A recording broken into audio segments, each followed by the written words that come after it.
Agradecer en primer lugar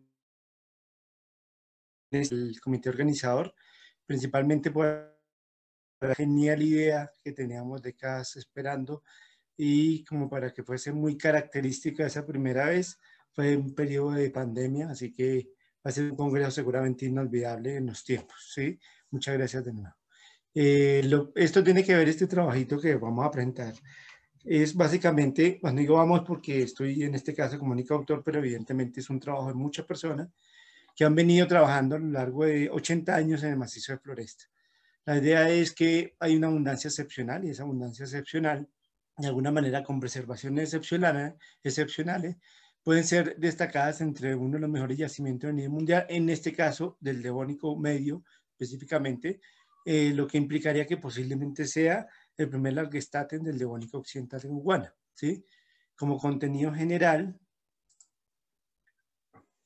ya, voy a la nueva presentación, ahora sí, segundo. Entonces, como contenido general, lo primero que vamos a indicar es unas definiciones relacionadas a lo que son los Largestaten, al registro global y a lo que sería el registro devónico en senso estricto, qué es lo que hay en Floresta en general, que podamos indicar, que ya se ha hablado un poco de ello, ¿sí? ¿Qué puede ser interesante de eso que hay? ¿Qué razones podrían existir para que esto sea realmente un yacimiento excepcional? ¿Sí? Una formación con yacimientos excepcionales. Y entonces, ¿qué habría que hacer para elevar el rango de algo de interés paleontológico a ya un nivel de Largestaten que implica condiciones diferentes?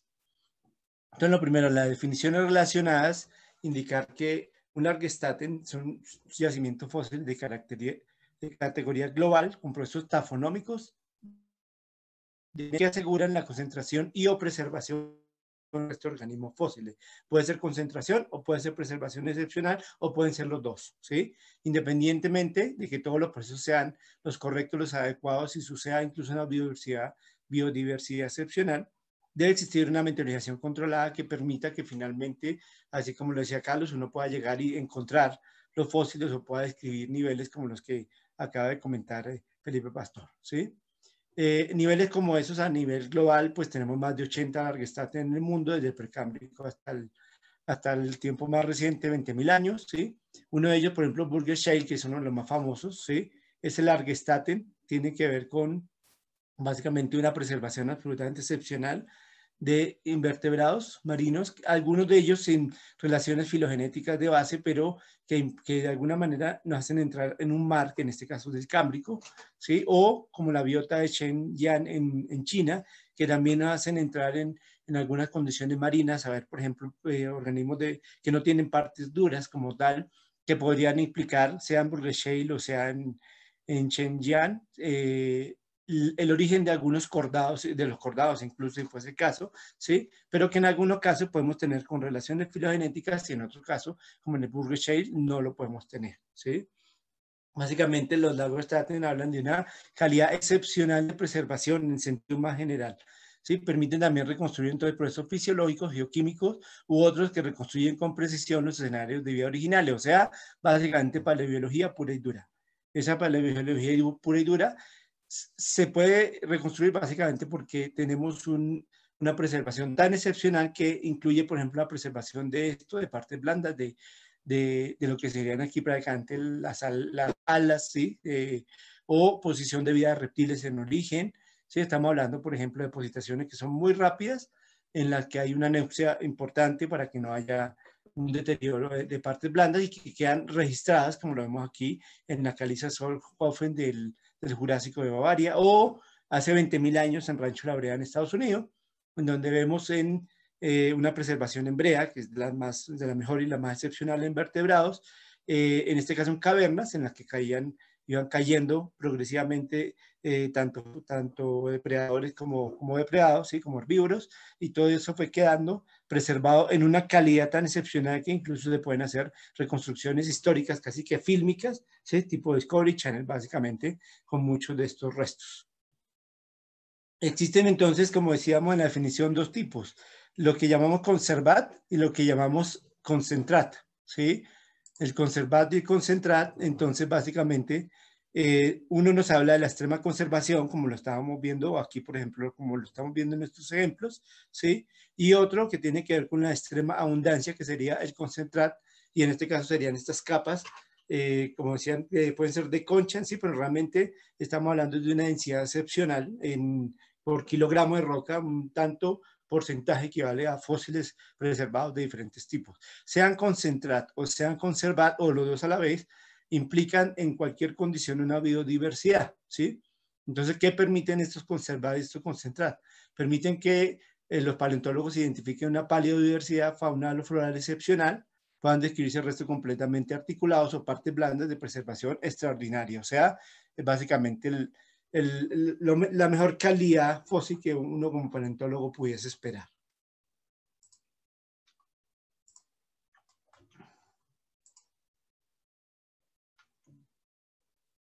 Otra definición que tiene que ver con los Galargestaten, que más o menos han asomado ya, tiene que ver también con algo que se llama el gigantismo. El gigantismo es un proceso que se observa en fauna o flora que puntualmente desarrollan crecimientos excepcionales y que se asocia bidireccionalmente a cambios climáticos en mares o continentes. Ponemos aquí un ejemplo de Portugal, la zona de Valongo en Portugal, ¿sí? Entonces, en ese ordovícico medio de Portugal hay un gigantismo tanto en braquiópodos como en trilobitas.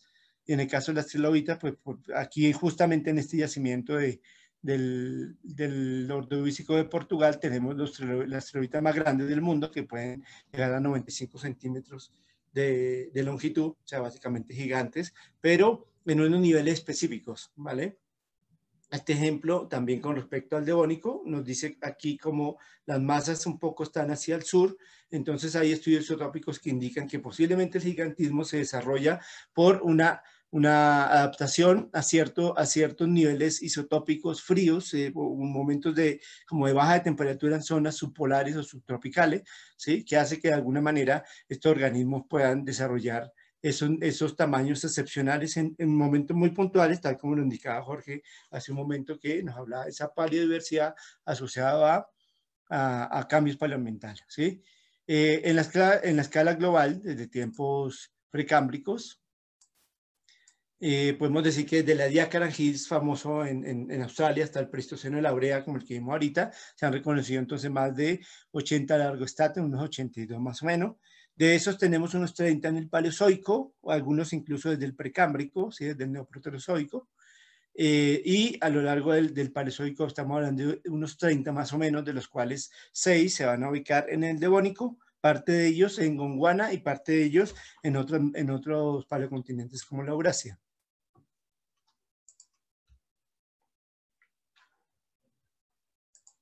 Es que se me queda la presentación.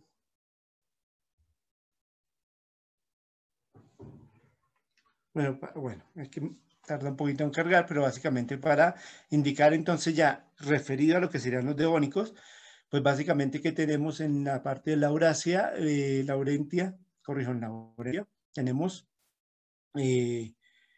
lo que sería entonces el Sher de Rini, ¿sí? La pizarra de Kunstruk en Alemania, ¿sí? Y lo que sería el Parque Nacional Miwasha en Canadá, cada uno de ellos con una preservación tipo conservat normalmente, o concentrat también, como sería en este caso de Canadá.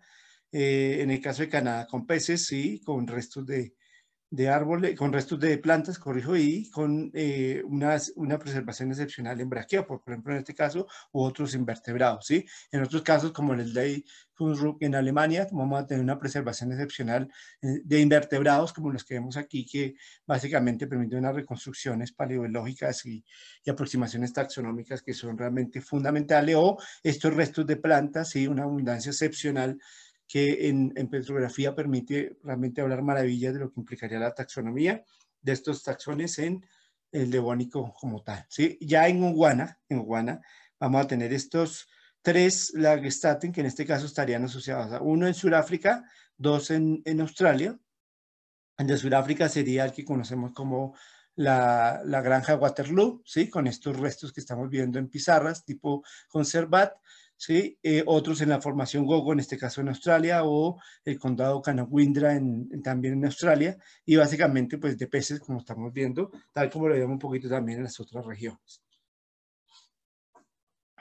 Y entonces, ¿qué hay en floresta? Vamos a entrar ya entonces en lo que implicaría el mar floresta. El mar floresta ha sido estudiado desde básicamente 80 años o más atrás y tiene que ver entonces con artículos de los años 39, del doctor Caster, de José Roger Gómez, del doctor Bull, del Servicio Geológico, bueno, de Geomina en su momento, y cada uno de ellos fueron tratando de acercarse a la estratigrafía en principio, pero básicamente al contenido paleontológico, siendo, digamos, ellos paleontólogos, trataron de ver esa variedad. Esa variedad se ha plasmado en trabajos recientes, digamos, así, en tesis de grado o otros trabajos como el de Museo José Roger Gómez, en los que se figuraron de alguna manera, o incluso hay trabajos actuales en desarrollo de maestría que están tratando de, con base en la descripción de los fósiles de floresta, de los invertebrados, reconstruir digamos así, hacer visitas guiadas que sean tipo digital y en el que se pueda mover y ampliar los fósiles en un espacio tridimensional. ¿Sí? Todo ello básicamente con el material de floresta.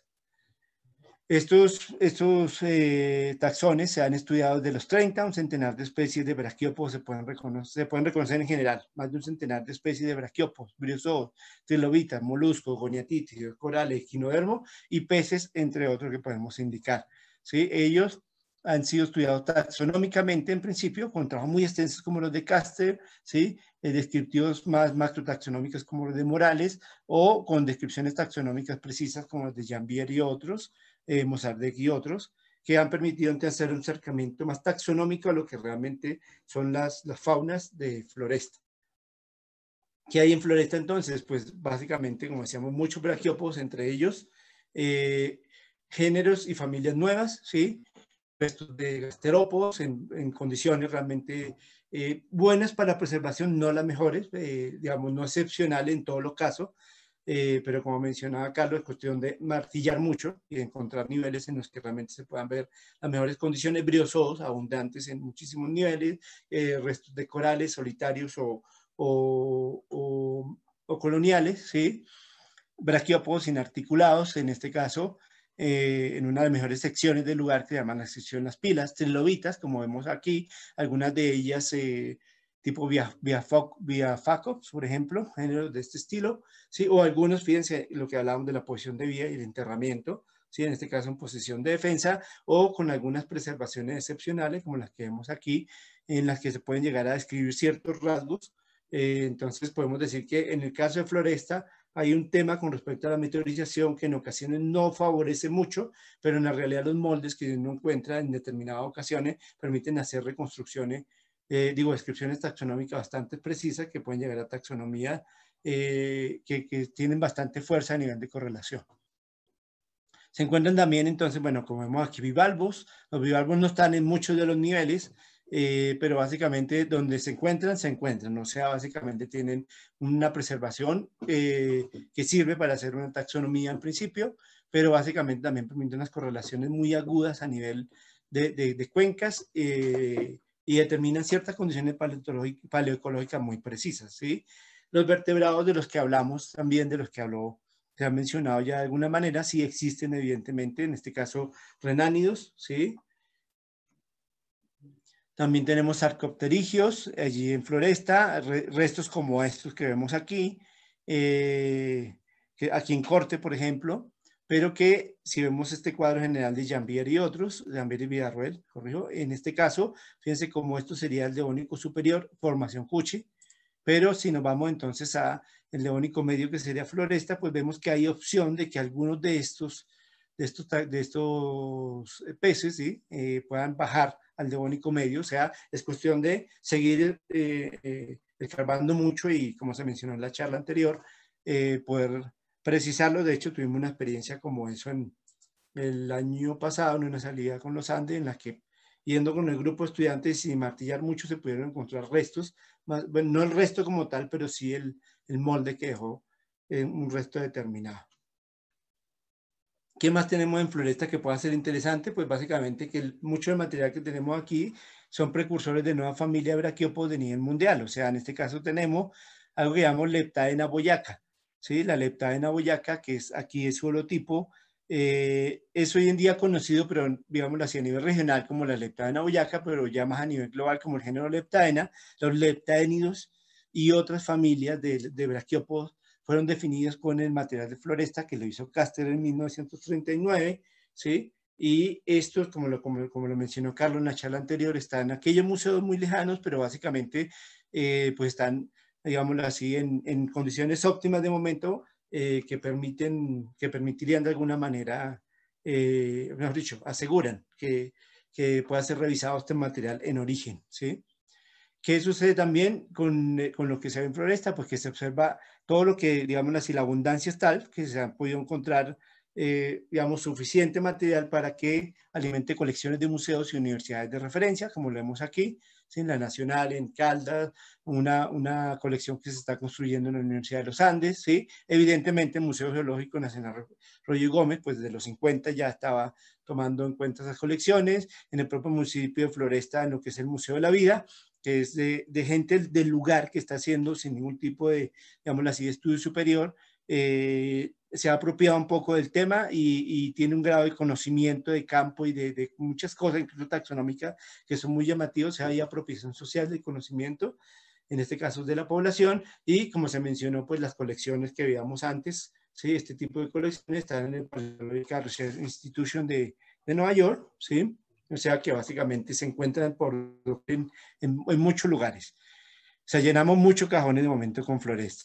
Entonces es importante, ¿por qué? Porque adicionalmente tiene un proceso que es el gigantismo, ¿sí? Se estaba apuntalando ahorita un poco antes este proceso, y pues llama la atención específicamente que en ciertos niveles tiende a desarrollarse un gigantismo que vemos, por ejemplo, aquí en estos estrofomenios, que pueden llegar a tener casi unos 15 centímetros de longitud, ¿sí?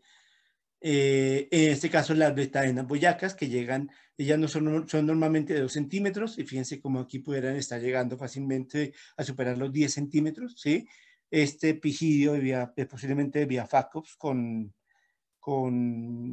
parte del tórax y el pigidio, fíjense la anchura 30 centímetros, estábamos hablando de una trilobita que podría superar los 45 centímetros, este corazón solitario, o sea, básicamente hay niveles donde pueden llegar a desarrollarse este tipo de procesos. Cuenta también con una estratigrafía definida, y esta estratigrafía definida es muy importante, y es muy importante porque básicamente si nosotros tenemos muchos yacimientos buenos a lo largo de una región, etcétera, etcétera, pero no los podemos amarrar, entonces pues eso complica un poco las descripciones, ¿sí?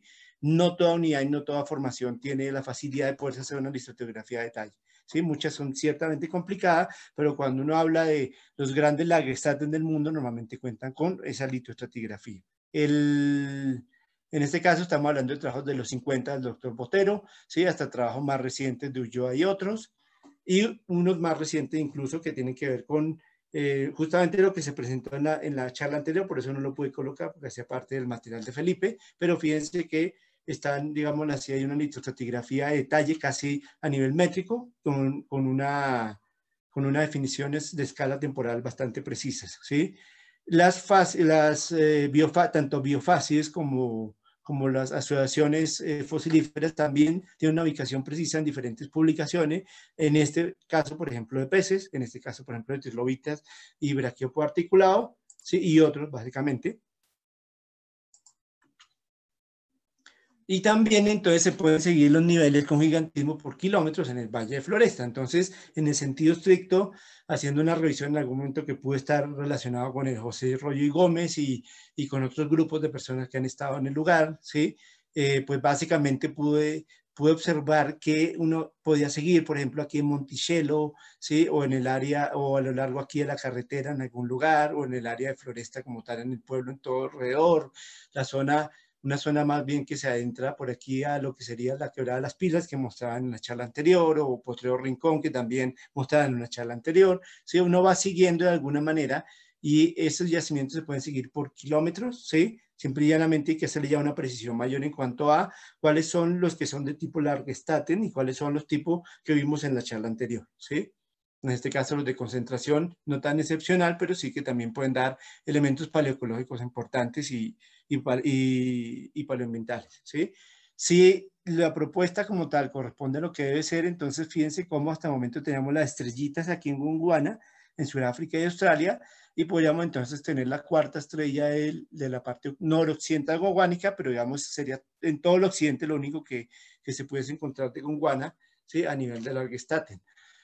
Otro tema interesante incluso tiene que ver con el hecho de que el gigantismo del que estamos hablando, uno lo podría seguir en otras áreas del país. O sea, hay regiones del país donde uno puede, por ejemplo, esto hace parte de una publicación previa que tiene que ver con lugares en Perijá.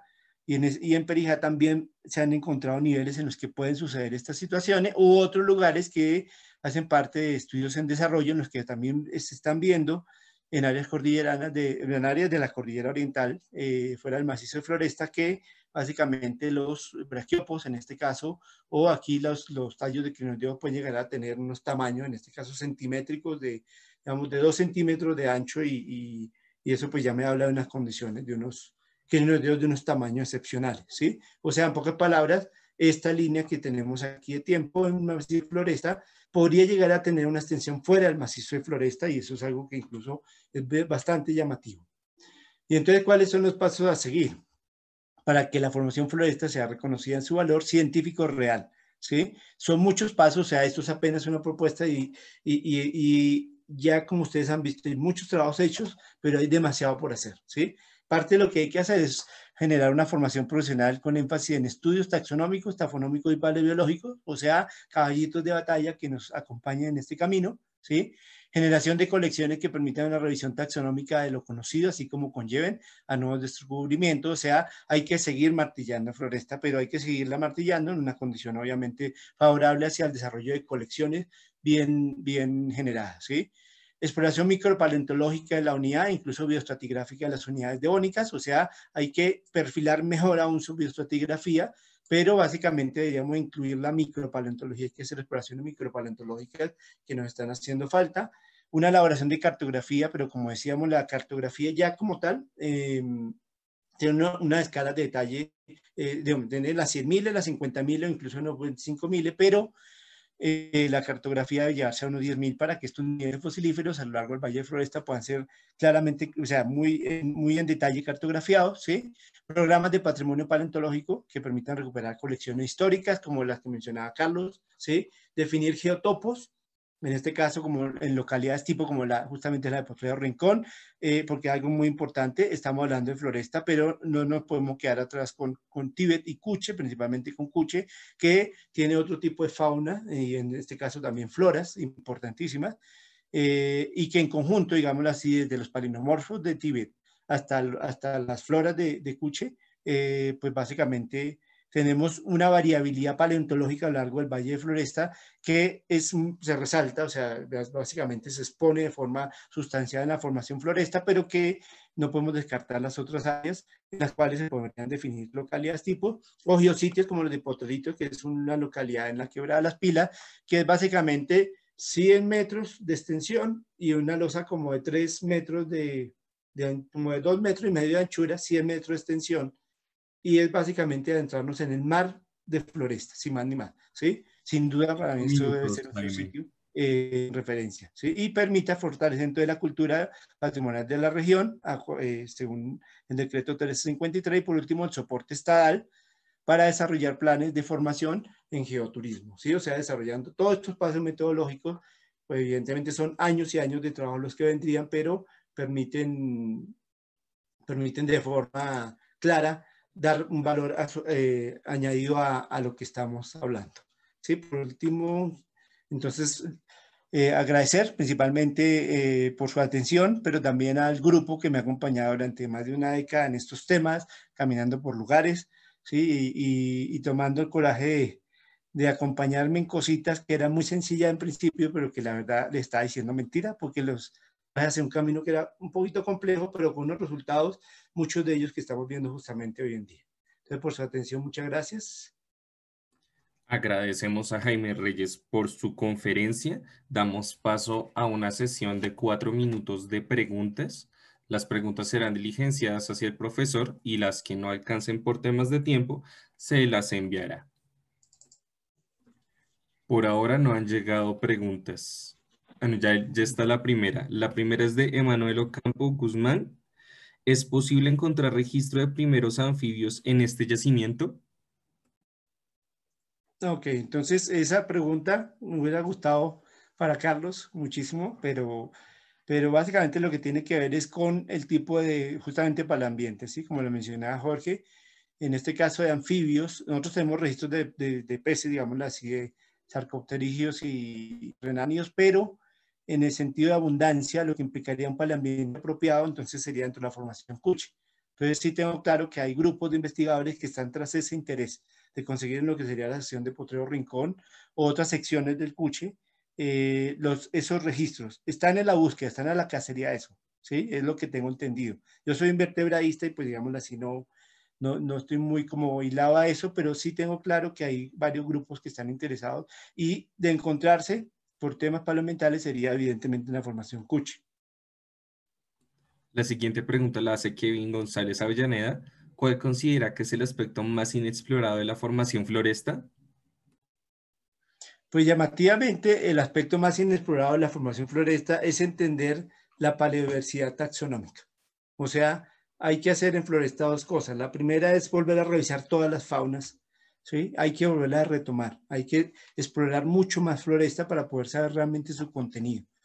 Lo que sucede es que nosotros vemos muchos artículos paleontológicos, geológicos, estratigráficos, pero en el sentido estricto nosotros no conocemos a floresta. En el sentido general, nosotros no podemos decir hoy en día pues, que por Cáster hay, no sé, 25 géneros de braquiopo en floresta, pero en la realidad hasta que todas esas faunas no sean reestudiadas y colecciones sean hechas, bien desarrolladas, no podemos realmente saber el grado de paleodiversidad y el grado de preservación excepcional que tiene Floresta. ¿Sí? De momento, los resultados son muy buenos, o sea, de entrada, pero lo más desconocido de Floresta es Floresta en sí misma en su contenido paleontológico. Agradecemos nuevamente a Jaime Reyes por su conferencia y seguimos con la intervención de Juan Camilo Bertrán de la Universidad Nacional de Colombia.